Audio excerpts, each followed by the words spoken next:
Today on Market Journal, timing that last watering of the season can be confusing. Here's some ways soybean producers can stay ahead of the game. And some farmers are finding irrigation isn't even on the table.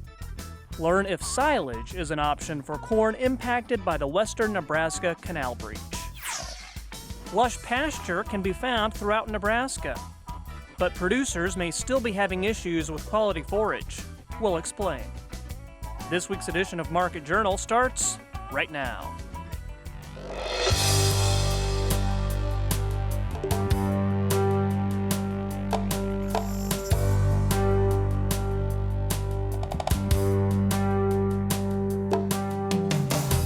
Market Journal, television for agricultural business decisions, is a presentation of the University of Nebraska-Lincoln's Institute of Agriculture and Natural Resources. Promotional support is provided by the Nebraska Farmer Magazine.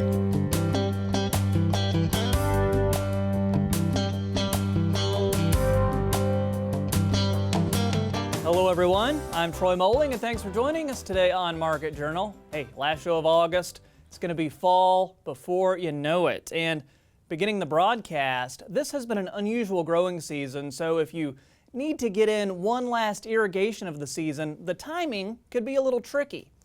Getting it right is important because as you get closer to harvest, there's less room for error with your water management decisions. At a recent soybean management field day in Waverly, we spoke with Extension's Nygren about some things to remember prior to that final watering. For last irrigation this season, best thing is to really know what you have in the bank. So we need to have some way to measure what's in the profile. Once we know that, and once we know what growth stage we're at, we have some nice charts that show us, right now at R5, we need about 6.5 inches of water. So if we know, let's say we've got 3 inches in the profile, we can look at that. We can also look at, we do expect to get some rain the rest of August and September, so you kind of just have to do your calculations and then get to a point of, okay, we're getting close. If it's only a ½ inch left, maybe I take the chance we catch a rain versus scheduling irrigation. Dr. Jim Specht echoed those thoughts and offered some advice for dryland farmers. Well, soil water is one tool. We use that because we keep kind of a bank account of water that's in the soil. Rain and irrigation are deposits. The crop transpires every day, that's a withdrawal. And we've shown that last column in soil water, it yellows up when soil water says, hey, your crop needs water today. But drylanders can use it too because they may want to know when to spray, say, a fungicide at R3. Soil water will tell you when R3 is going to be in your field, and you can plan for it. Get the vendor out there to spray. R2 is too early, R4 is too late. And you don't want to forget about soil moisture sensors. They're a valuable tool and more accurate than testing by hand. A lot of guys feel comfortable using a hand feel method, so you basically, ribbon and see. It's hard to be accurate with that. Our personal feelings get in the way of that, what the fuel bill is, so at least a sensor is giving us some kind of an accurate number. Also, a nice thing with sensors is we can put them down to 30 inches, 36 inches, where chances of digging down and getting that, are a lot harder. And back to Jim for a second. He tells us that over the past 30 years, soybean producers have increased their planting date by 15 days, half a day every year due to earlier springs and later falls. Next up, for some farmers in western Nebraska, irrigation isn't even an option. Since July's irrigation tunnel collapse, over 100,000 acres of normally irrigated crops have been stressed. If you don't want to just rely on Mother Nature, there are some options if you're afraid your corn won't reach maturity. And one option includes corn silage. Nebraska Extension's Karla Jenkins says there are some things you should take into consideration when coming to this decision. Most importantly, are you better off harvesting grain or chopping silage? To figure that out, you'll need to keep a close eye on your crop. I want people to be monitoring the crop weekly to see what amount of fill might be going on in the ear and just monitoring what rains they might be able to get and estimating what that grain yield might be or is estimated to be at that point in time and trying to do some calculations on what their costs are already in that crop, what that yield might be, what they might get out of that versus what kind of yield they might be able to get from silage for it. and then to calculate the cost of that and then see what might be the better option for them to make some money. If you do come to the conclusion that silage is the best option for you, there are a couple other things you should remember. Since it will be used as feed for livestock, think about chemicals used to treat the crop, as well as how you should store and pack it. They need to check the labels, because if there is any suggestion that there is a period of time in which something has been put on the crop and it cannot be fed to livestock within a certain period of time, they need to check that, because now they are changing their intended endpoint. And so when we start feeding things to cattle, we need to make sure that we've not done something to it with the crop in mind and inadvertently broken some rules with either the cattle production or EPA or anything like that. And if you change what your endpoint is of a crop, you need to make sure that crop adjusters are notified, make sure that you can do those things. Karla also says timing is important when harvesting and packing the silage. As the corn gets more mature, the silage quality goes down and packing becomes harder. And if you're someone who's not used to making silage, you might want to look at options of selling it as a standing crop in the field and letting someone else more familiar with silage come in and harvest it. Good advice all around. Time to get a check on the markets now. Central Valley Ag's Luke Beckman came by the studio on Thursday. We talked about the outlook for corn and soybeans and what to look out for heading into harvest. But I began by asking what he's seeing in fields as he travels around the state.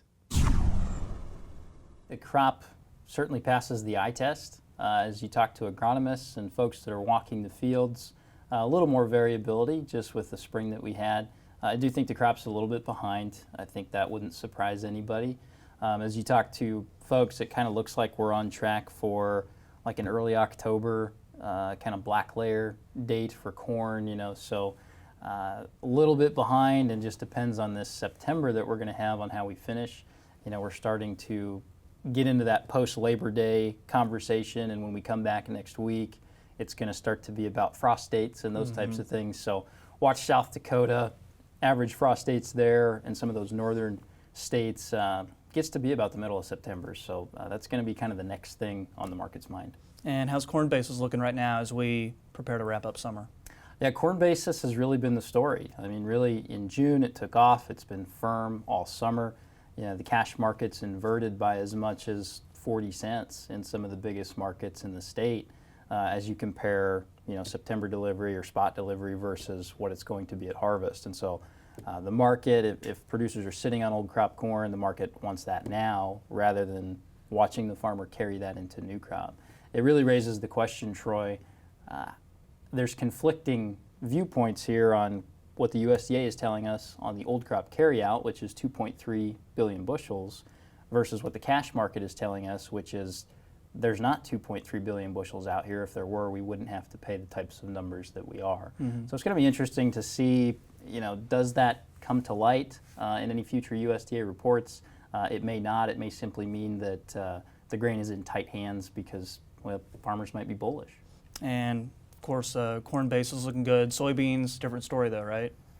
It's really the same song, different verse at this point. We're really seeing a lot of business being done out of Brazil and Argentina still for October business. And so a lot of soybean cargoes getting sold this week for those October shipment periods. And so I think they're going to exhaust Brazilian resources and what they have for supplies through that October shipment period.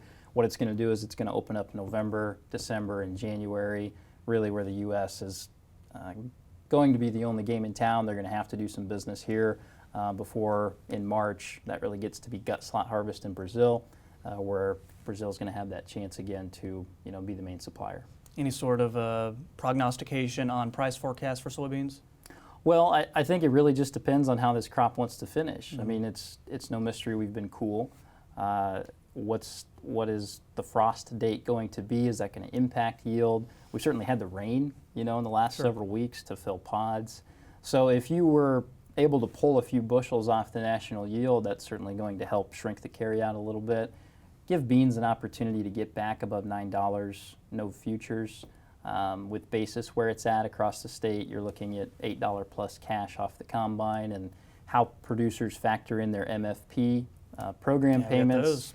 And, you know, what's that net price, you know, at the farm. So I think there's some opportunities for beans. It's just you're going to have to impact the yield a little bit, and just as the combines run, how is the yield stacking up versus what the USDA gave us in August? Okay, so let's shift gears, talk about trade for a minute. First, the good news. New trade deal with Japan agreed to in principle. What commodities are the big winners here?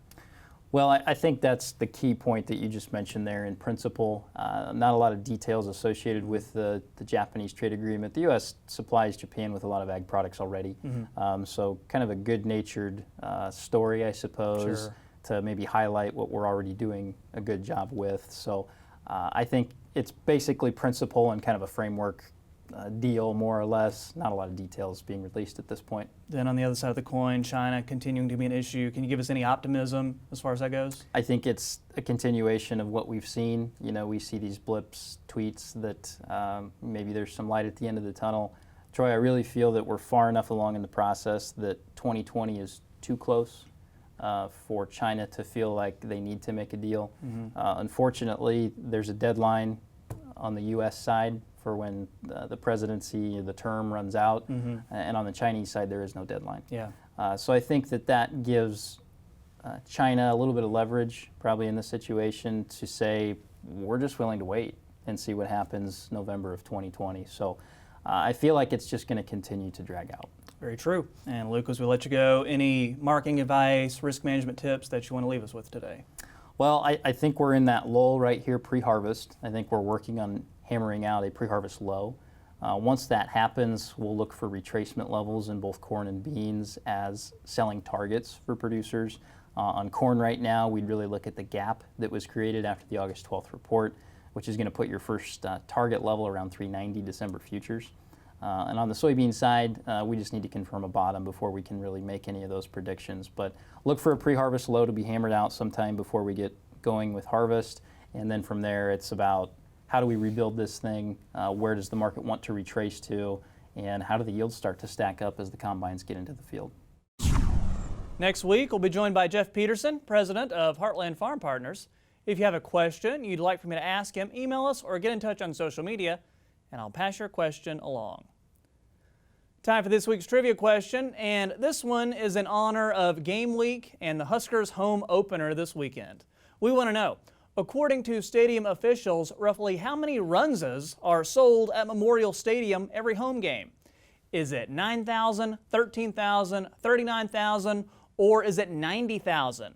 Make your guess, and I'll have the answer after Al's forecast. Next up, a few years ago, TJ Rogers was using about 4 inches of water per acre annually on his vineyard in California. But for the past 2 years, the tech entrepreneur and wine grower has cut water use on his 1-acre vineyard down to under an inch annually. And last year, his vineyard was completely autonomously watered. Rogers is doing this through a water-bit automated irrigation system. But this system isn't just being used by wine growers in California. It's also on farms in the Midwest in corn, wheat, and soybean fields. Read about the water-bit system and how it works in the August Nebraska Farmer. Time now for weather with Nebraska Extension Ag Climatologist and Market Journal Chief Meteorologist Al Dutcher. It's time to say so long to August, Al. Can you give us an idea as to how things are looking heading into September? Well, Troy, we've had an interesting month of August, and of course we have September facing us as we now move into what is officially the fall period. And as we look at how temperatures across the state fared during the month of August, basically the eastern 3/4 of the state was between 1 and 2 degrees below normal. And a lot of that came here in this last week with this heavy overcast conditions and very cool conditions, especially over eastern Nebraska. The Panhandle actually is between 1 and 2 degrees above normal, as they've been under the influence of high pressure to a greater extent than we have here, and haven't had to deal with being under as much of the northwest flow aloft. In terms of precipitation, of course, widespread heavy precipitation from the northwest through south central, southeastern portions of the state, with the driest areas of the state essentially in east central and northeastern Nebraska. And that trend has been pretty persistent now for the better part of the last 4 to 5 weeks. So as we go forward, the biggest concern for us would be how is September going to handle out in terms of temperatures because of the planting delay issues that it's faced across the entire Midwest. And we're looking for that update this weekend from CPC to see how they are going to project September, as last month when they issued during the middle of the month, the northern plains, particularly the Dakotas, were shown as below normal for the month of September, with pretty much normal temperatures for the remaining areas outside of that region. So it'll be interesting to see if they expand that cool air area or they basically shrink it away. And my bet is that it'll be expanded a little bit toward the east and possibly toward the south to incorporate more of the upper Mississippi River Valley region. But more importantly, in our region, with the first official football game of the season, we're dealing with that exiting system that moved through the southeastern portion of the state over during the overnight hours, and we're left with that cloud cover as a surface low still remains basically in southeastern Colorado or southeastern Wyoming, and we're still seeing some of that thunderstorm activity that passed through the state pushing off to the south of us. So in Lincoln, we're probably looking at some off and again light drizzle activity during the game with clearing toward the end of the game, but by tomorrow we see low starting to stack up to the west of us. But unfortunately, we don't have a lot of moisture to work with as most of that frontal boundary sags to our south. And of course, here comes Hurricane Dorian that is supposed to make landfall as we get into Labor Day. High pressure starts to build back into the region on Monday, and this looks like a fairly nice day outside eastern Nebraska as we see this low pressure at the surface in southeastern South Dakota is going to slip right down the Missouri River Valley, so giving it a chance of shower activity in extreme eastern Nebraska in the afternoon. But overall, we're going to see temperatures. They're going to be fairly nice for Labor Day. And then we see this system kind of flattening out of and then as we see low pressures, they're going to move across this zonal flow. We may induce some scattered thunderstorm activity. Most of the first batch will remain up in the Great Lakes as we see the hurricane coming into Florida. And then on Wednesday, we get a little wave moving across the Dakotas that should generate some moisture, particularly across the northern part of the state as we see a low pressure system trying to develop in west central Kansas. That feed of moisture and the interaction of that jet stream looks like it's going to lay out a foundation of precipitation with much more scattered precipitation to the south of it. On Thursday, the ridge builds even farther to the north, and we are probably going to see some 90s out in western Nebraska, mid to upper 80s in eastern Nebraska as we get a southerly fletch around this high pressure over Arkansas, bringing up some moisture into our region and warmer temperatures, but the major convergence of that moisture will be across southern Minnesota, northern Iowa. And then we see this trough trying to dig into the southwest. This means that we're probably going to start to see systems eject out, and that means that our precipitation chances are likely to increase as we get past next weekend. Low pressure developing in the Dakotas. Here's that moisture associated with that trough in the western portions of the United States. That will start to filter itself out as we get into the first full week of September. And as we go even farther, we look out from next Thursday to the following Tuesday, very cold conditions over the upper Midwest. Looks like eastern Nebraska will be on the eastern or western periphery of that. And in terms of precipitation, we're looking at a heavier precipitation pattern, especially with that southwest flow aloft. So Troy, overall, looks like precipitation will be rainy this weekend, particularly as we go through this morning, clearing, and then we'll see reaffirming batches of precipitation as we go into the middle and later part of next week. Thanks, Al. Back to trivia now, and this week we asked about how many runzas are sold at Memorial Stadium every home game for Huskers football. The answer is B, 13,000 runzas. And for football season as a whole, well, that would be just over 96,000. Hey, save one for me, will you? Moving on, and with ag producers feeling the effects of President Trump's trade war with China, it's more important than ever to strengthen relations with our existing trade partners while forging new ties with other countries.